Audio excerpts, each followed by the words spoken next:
Assalamualaikum warahmatullahi wabarakatuh. Perkenalkan, nama saya Nabila Salsabila dengan NIM F121210105. Saya akan menjelaskan mengenai petroleum system. Petroleum system merupakan konsep yang menyatukan beberapa elemen berbeda dan proses geologi minyak bumi yang merupakan kondisi di mana akumulasi dari hidrokarbon di bawah permukaan bumi dapat terbentuk. Petroleum system dapat meliputi gabungan antara elemen source rock, reservoir rock, cap rock, dan proses oil generation, migration, dan accumulation. Komponen tersebut berkaitan satu sama lain, sehingga jika ada salah satu komponen yang kurang dalam petroleum system, maka hidrokarbon tidak akan terbentuk atau terakumulasi. Elemen-elemen penting dan proses harus berada pada waktu yang tepat, sehingga bahan organik yang terdapat dalam source rock dapat diubah menjadi suatu akumulasi hidrokarbon. Selanjutnya ada maturasi. Maturasi adalah proses perubahan secara biologi, fisika, dan kimia dari kerogen menjadi minyak dan gas bumi. Proses maturasi berawal dari endapan sedimen yang kaya bahan organik terendapkan. Pada tahap ini terjadi reaksi pada temperatur rendah yang melibatkan bakteri anaerobik yang meredukasi oksigen, nitrogen, dan belerang sehingga menghasilkan konsentrasi hidrokarbon. Selanjutnya pada gambar ini menunjukkan proporsi relatif dari minyak dan gas bumi untuk kerogen tipe 2 yang tertimbun di daerah dengan gradien geotermal sekitar 35 derajat Celcius. Terlihat bahwa minyak bumi secara signifikan dapat dihasilkan di atas temperatur 50 derajat Celcius atau kedalaman sekitar 1200 meter, lalu terhenti pada suhu 180 derajat atau pada kedalaman 5200 meter. Sedangkan gas terbentuk secara signifikan sejalan dengan bertambahnya temperatur atau kedalaman. Berikut merupakan contoh penampang kedalaman dari lapisan batuan sumber. Dari penampang ini dapat diprediksi apakah source tersebut berada dalam oil window, gas window, dan lain-lain. Metode ini dikenal dengan metode Lopatin. Terlihat jelas metode Lopatin hanya berdasarkan temperatur dan mengakibatkan efek reaksi kimia serta biologi. Selanjutnya, source rock. Source rock adalah endapan sedimen yang mengandung bahan-bahan organik yang dapat menghasilkan minyak dan gas bumi ketika endapan tersebut tertimbun dan terpanaskan. Bahan-bahan organik yang terdapat di dalam endapan sedimen selanjutnya dikenal dengan kerogen. Dalam bahasa Yunani berarti penghasil lilin. Tipe kerogen. Tipe kerogen terbagi menjadi tipe 1, yaitu bahan-bahan organik kerogen tipe 1 merupakan alga dari lingkungan pengendapan lakustrin dan lagun. Tipe 1 ini dapat menghasilkan minyak ringan atau light oil dengan kualitas yang bagus serta mampu menghasilkan gas. Tipe 2 merupakan campuran material tumbuhan serta mikroorganisme laut. Tipe ini merupakan bahan utama minyak bumi serta gas.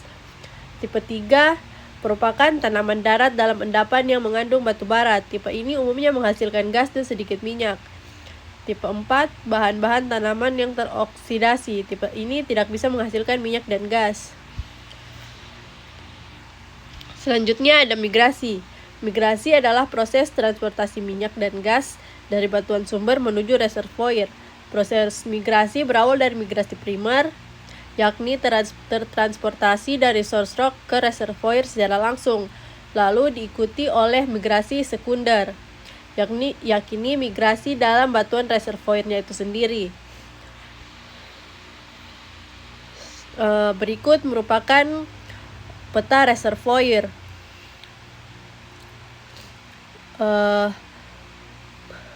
Prinsip dasar dari identifikasi jalur-jalur migrasi hidrokarbon adalah dengan membuat peta reservoir. Kebalikannya, dari air sungai di permukaan bumi, hidrokarbon akan melewati pegunungan dan morfologi reservoir. Daerah yang teraliri hidrokarbon disebut dengan dry neck area. Jika perangkap tersebut telah terisi penuh sampai spill point, maka hidrokarbon tersebut akan tumpah ke tempat yang lebih dangkal.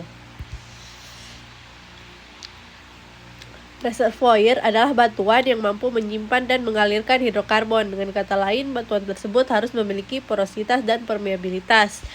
Jenis reservoir umumnya batu pasir dan batuan karbonat dengan porositas 15-30%, baik porositas primer maupun sekunder, serta permeabilitas minimum sekitar 1 md atau milidarsi untuk gas dan 10 md untuk minyak ringan atau light oil.